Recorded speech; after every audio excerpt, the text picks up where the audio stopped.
नमस्कार दोस्तों, आज का जो हमारा विषय है वो बहुत ही महत्वपूर्ण है और ये विषय है पूर्णिमा पे। पूर्णिमा कब है और किस टाइम इस दिन आपने ध्यान करना है और ब्रह्म मुहूर्त में ध्यान का सबसे शुभ समय कौन सा है जिस समय ध्यान करने से आप परमात्मा से एक हो जाएंगे, जुड़ जाएंगे, क्योंकि इस दिन विशेष शक्तियों का प्रभाव होता है। और इस दिन क्या क्या नहीं करना है वो भी हम आपको आज बताएंगे। तो हमारे साथ अंत तक बने रहें ताकि आपको इन सभी के बारे में जानकारी हम दे सकें कि कैसे, कब ये पूर्णिमा है, कैसे आपने ध्यान करना है और किन किन चीजों से आपने इस दिन बचना है और कैसे आप उस परमात्मा से, उस भगवान से आप कैसे जुड़ सकेंगे, एक हो सकेंगे, क्योंकि ये बहुत ही शुभ दिन माना जाता है और इस दिन अपार शक्तियां धरती पे उतरती हैं। तो दोस्तों, आप सभी हमारे साथ बने रहें। आप सभी का हम स्वागत करते हैं अपने चैनल में आत्मा से परमात्मा का सफर। तो दोस्तों, पूर्णिमा जो है वो 2 दिन है, 7 तारीख को भी है और 8 तारीख को भी है। तो जो 7 नवंबर है, इस दिन शाम को 4:15 बजे के बाद पूर्णिमा शुरू हो जाएगी और इसका जो अगला दिन का समय है, पूर्णिमा जो है आपकी अगले दिन 4:32 मीन्स 8 नवंबर 2022 4:32 शाम तक पूर्णिमा रहेगी। तो आप जो है ध्यान की गंगा में कौन से समय में डूबेंगे, कैसे उस ध्यान की उस शक्तियों से, उस परम सत्ता से कैसे जुड़ेंगे, तो उसका जो समय है वो आज रात को है। आप रात को 7 बजे के बाद जब मर्जी ध्यान में बैठ जाएं और ये अगले दिन जो है 8 तारीख को ध्यान रहे, रात को ध्यान नहीं करना आपने। इस दिन सुबह आप 5 से 7 बजे के बीच में ध्यान करें, वो सबसे बेस्ट समय है जिस समय आप उस ऊर्जाओं से जुड़ पाएंगे। ब्रह्म मुहूर्त का वो समय होगा जिससे आप उस समय जुड़ पाएंगे। तो मीन्स आज रात को आपने ध्यान करना है 7 तारीख को, और कल सुबह जो रह भी जाए तो आप कल सुबह ब्रह्म मुहूर्त में उठें और 5 बजे से ध्यान करना शुरू करें 7 बजे तक। आप उसमें चाहे आधा घंटा ध्यान कर लें, चाहे 1 घंटा कर लें, अगर 2 घंटे करना चाहे तो 2 घंटे कर लें। अब इससे क्या फायदे होंगे वो भी हम आपको बताएंगे। इस दिन को देव दिवाली के नाम से भी जाना जाता है, क्योंकि इस दिन देवों ने राक्षसों पर विजय प्राप्त की थी। तो जब उस उपलक्ष्य में ये महीने के शुरू में, वैसे अंत में आती है पूर्णिमा, लेकिन धीरे धीरे इस मंथ के आके शुरू में आती है, तो इसे देवीय दीपावली भी कहते हैं, जिस दिन सभी देवी देवता दिवाली मनाते हैं जैसे हम दिवाली मनाते हैं। बहुत वो खुश होते हैं और अपार शक्तियों का भंडार बिखरा होता है इस दिन। पूर्णिमा के बहुत अनंतों लाभ है। इस दिन कोई भी, जैसे पेड़ पौधे हों, चाहे मनुष्य हों, बीमार हों, कोई भी प्रॉब्लम हो शरीर में, तो इस दिन साधक को चंद्रमा की रोशनी के नीचे बैठना चाहिए, क्योंकि इस दिन आपके ऊपर ऊर्जा नहीं, अमृत बरस रहा होता है, लेकिन उसे महसूस करना है।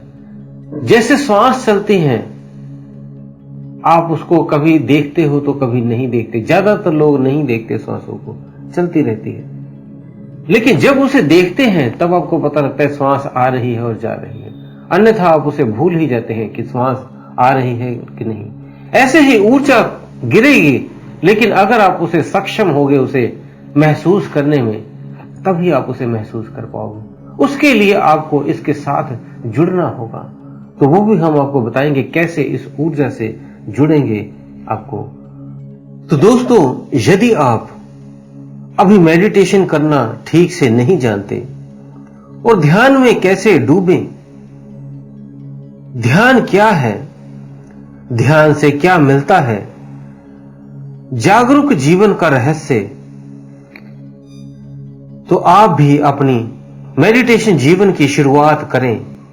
इसके लिए मैं आपको कुकू एफएम ऐप में एक बुक समरी रेकमेंड करना चाहता हूं, टोटल मेडिटेशन, जिसे आप सुनकर अपने ध्यान की यात्रा को शुरू करके उस परमात्मा में एक हो सकते हैं। इस बुक समरी में बताया गया है कि मेडिटेशन सबसे ज्यादा इंपॉर्टेंट है, क्योंकि आज की भागती दौड़ती जिंदगी में खुद को प्रोडक्टिविटी बनाने का सबसे कारगर तरीका है मेडिटेशन। और ऐसे ही 10,000 से ज्यादा ऑडियो शो आपको कुकू एफएम ऐप पे मिलेंगे, जिसमें meditation, finance, self help, history, true crime, UPSC आदि के बारे में ऑडियो शो है, और 7 भाषाओं में इंक्लूडिंग हिंदी एंड इंग्लिश, वो भी 399 रुपए में 1 साल के लिए। पर मैं पर्सनली चाहता हूं कि आप हर तरह के ऑडियो बुक और बुक समरी को सुने। इसलिए आपको, अगर आप हमारे डिस्क्रिप्शन बॉक्स में जो कुकू एफएम का लिंक दिया गया है उससे इंस्टॉल करते हैं और स्क्रीन पे जो कूपन कोड दिया गया है आत्मा 50, ये यूज करेंगे तो आपको 1 साल का सब्सक्रिप्शन 399 की जगह 199 रुपए में मिल जाएगा। तो दोस्तों, आगे बढ़ते हैं कि जागरूक कैसे हो। इस दिन आपको जागरूक होने में बहुत ही ज्यादा सहायता मिलती है। पूर्णिमा के दिन जब उसकी रोशनी पड़ती है तो समंदर भी उसकी तरफ खींचता है। समंदर की लहरें उठने लगती हैं, जवाहर भाटा उस दिन आता है। तो ये उस दिन जरूर होता है ऐसे ही हमारा शरीर जो है में सूक्ष्म और भौतिक रूप में दोनों में चंद्र ऊर्जा है। 70% हमारे शरीर में जल है, वो भी उस दिन उछलता है, ऊपर की तरफ खींचता है, गुरुत्वाकर्षण ऊपर की तरफ इसे खींचता है। ऐसे ही जो हमारी शक्तियां हैं 2, ईड़ा और पिंगला नाड़ी, जिसे हम सूर्य नाड़ी और चंद्र नाड़ी कहते हैं, इसका भी खिंचाव ऊपर की तरफ हो जाता है, क्योंकि शिव और शक्ति का इस दिन मिलन हो जाता है। इस दिन ईड़ा और पिंगला नाड़ी आपस में बहुत समय के लिए एक हो जाती है, और इस दिन सूक्ष्म आपकी सुषुम्ना नाड़ी खुली रहती है। जो आप इस दिन ज्यादा करेंगे वही आपके साथ ज्यादा होगा। अगर आप ध्यानी साधक हैं तो आपकी ऊर्जा ऊपर खींचेगी, आपका ध्यान ऊपर की तरफ खींचेगा। तो ध्यान कैसे करना है? आपने आज रात को भी 7 बजे के बाद आप ध्यान कर सकते हैं। तो रात को आप ध्यान में जहां पे चंद्रमा की रोशनी आ रही हो, छत पे या कहीं पे भी आपको अच्छी जगह जहां भी मिले, जहां चंद्रमा की रोशनी आती हो, वहां पर बैठ जाएं। कोई कपड़े वस्त्र जितने आपने लेने हैं ले ले, क्योंकि सर्दी का मौसम है। तो सीधा बैठ जाएं, रीढ़ की हड्डी को बिल्कुल सीधा रखें,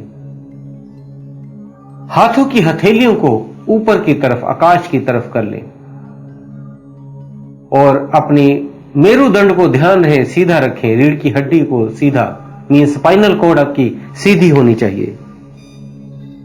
और फिर सांसों पे अपना ध्यान रखना है, आज्ञा चक्र पे ध्यान को लाकर सांसों को महसूस करना है, उसकी आती और जाती श्वास को महसूस करना है। धीरे धीरे जब आप उसे महसूस करेंगे तो आप अपने शरीर को भूलना शुरू कर देंगे। आपका शरीर ऐसे लगेगा भी है ही नहीं है। तो धीरे धीरे जब ऐसा होगा तो सिर्फ आपका जो शरीर आपको या ध्यान आपको नजर आएगा, वो सिर्फ आज्ञा चक्र के पास ही एक ऊर्जा रह जाएगी, बाकी कुछ नहीं रहेगा। ऐसी स्थिति जब बन जाएगी तब आप इस ऊर्जा के साथ एक हो जाएंगे। तो जो ऊर्जा बरस रही है वो आपके अंदर भीतर उतरने लगेगी, जिसे ब्रह्म ऊर्जा का नाम भी हम दे देते हैं। ये कॉस्मिक ऊर्जा आपके शरीर के भीतर जब उतरेगी तो इस दिन आपकी कुंडलिनी शक्ति भी जागृत हो सकती है। अगर ध्यान में आप गहरे उतर गए तो ये घटना इस दिन घट जाती है,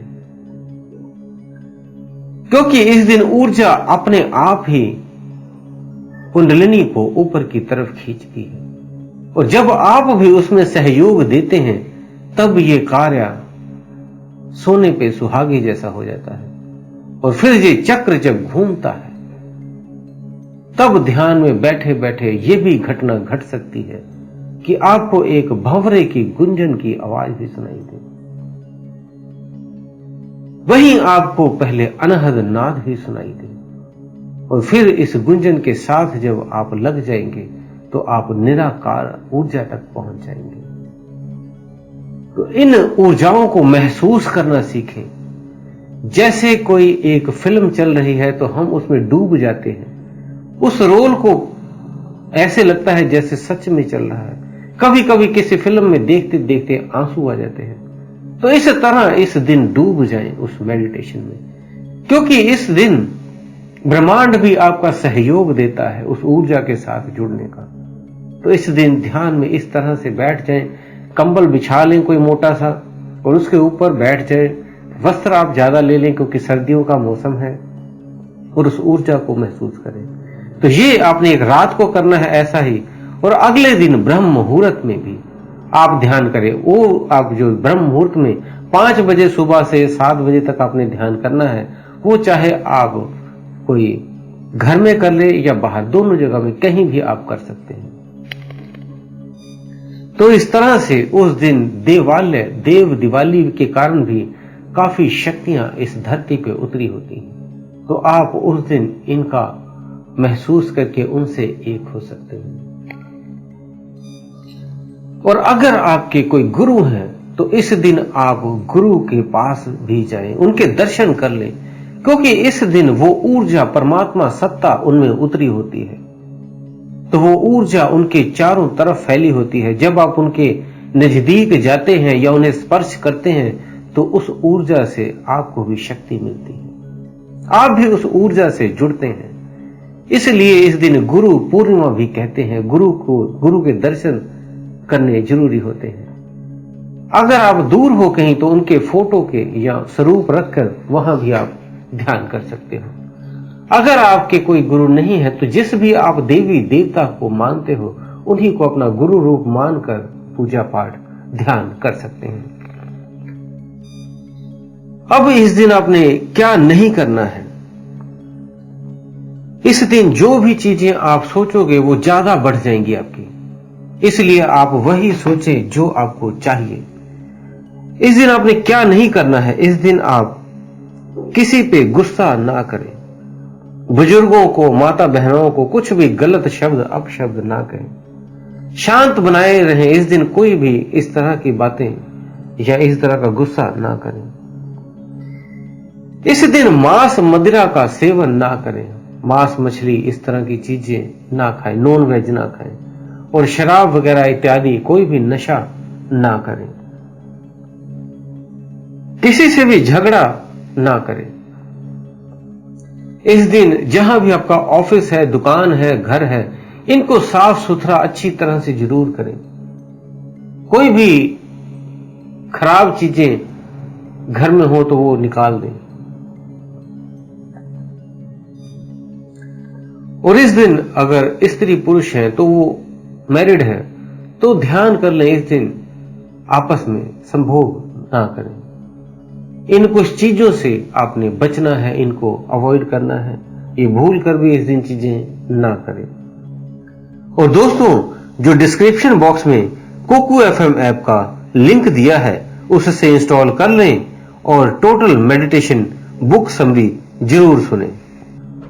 तो दोस्तों, उम्मीद है दी हुई जानकारी से आप संतुष्ट होंगे। अगर फिर भी कोई आपका प्रश्न है तो आप हमें कमेंट बॉक्स में लिख सकते हैं। इसी के साथ हम विदा लेते हैं। धन्यवाद।